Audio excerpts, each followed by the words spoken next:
জুনে West Indies ও যুক্তরাষ্ট্রে অনুষ্ঠিত হবে টি-20 বিশ্বকাপের নবম আসর।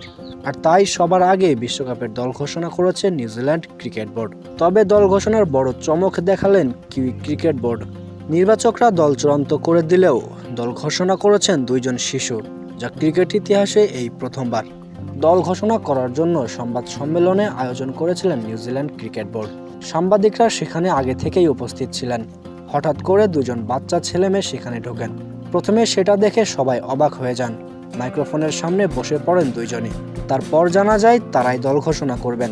ছেলেটির নাম আঙ্গ্রুস এবং মেয়েটির নাম মাতিলদা। 15 সদস্যের দল ঘোষণা করার পর তারা জানায় কোনো প্রশ্ন থাকলে সাংবাদিকরা তাদের কাছে করতে পারেন। এ কথা শুনে সবাই হেসে ওঠেন। এর আগে 2023 সালে ভারতে অনুষ্ঠিত ওয়ানডে বিশ্বকাপে দল ঘোষণা করার ক্ষেত্রেও এমন চমক দেখিয়েছিলেন নিউজিল্যান্ড। সেবার ক্রিকেটারদের স্ত্রী, সন্তান, বাবা মা এমনকি ঠাকুমারাও তাদের নাম ঘোষণা করেছিলেন। আর এবার এক অন্য কৌশল অবলম্বন করলেন কিউইরা। দল ঘোষণা করলেন দুই বাচ্চা শিশুকে দিয়ে।